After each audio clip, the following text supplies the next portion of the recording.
hear about these scandals where, close friends and confidants are about to make billions of dollars from backroom deals. And yet we're working with children in the classroom who I spent money out of my own pocket, sometimes on average $1,000 a year out of my own pocket to provide food in the morning because they're coming to school, they didn't have breakfast, or they don't have the writing materials that they need, they don't have the books, and so I developed a program so that they could come and do their work and be successful, and then when they leave the classroom, they deal with the life that they have to live. So in addressing, coming back, that's a kind of a long answer to your question about the drugs in the schools. We have to have multiple pieces in place. The underfunding of schools has reduced the availability of resources for students. So child youth workers. Some schools, my school, has 1,100 students with one child youth worker. That's the person who's trained to talk to them. How does that happen? They may have guidance teachers, but the guidance teachers are there to help them with their career path. You need to have the supports in place to assist these students to be successful and to know what their choices are. The special education program, this is a pet peeve of mine, if you don't mind me taking a moment. The special education funding was cut during the Mike Harris years. And some of it was replaced, but some of it wasn't.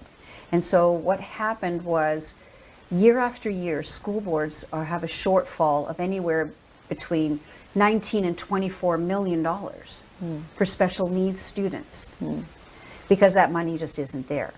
And so what they will do is they will, as school boards are prone to do, they'll take, for example, I've got $5 million for textbooks. Okay, I'm going to spend $1 million on textbooks, and I'm going to take $4 million and I'm going to put it over here in special education. And so, they start to,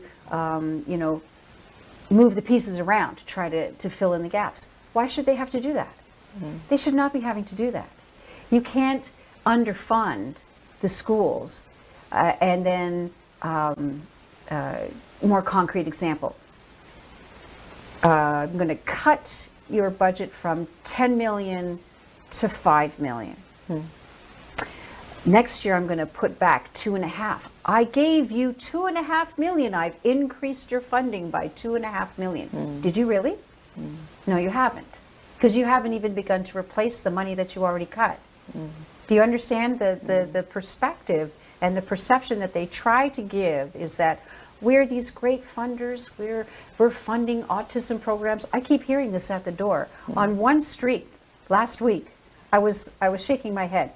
2 different families, opposite ends of the street, both had children who were autistic, and they'd been both waiting, one family 1.5 years, the other family over 2 years, to get their autistic child into a program, because the cuts have been so deep that there isn't anything available. And I was appalled at the numbers. If you want to go into privatized care, it's $150 to $170 a day for an autistic child. How are parents supposed to cope with that? They can't. They can't. So I'm not buying all of this, pat myself on the back because I'm giving you these millions and I'm giving you these millions. Well, you haven't even replaced what you cut away to begin with. In 6 years, you haven't made it better. And that's what Bonnie Crombie definitely wants to do, is to provide the resources, stop the wasteful spending that's happening, and give people the tools and the resources that they need so they can have a better life.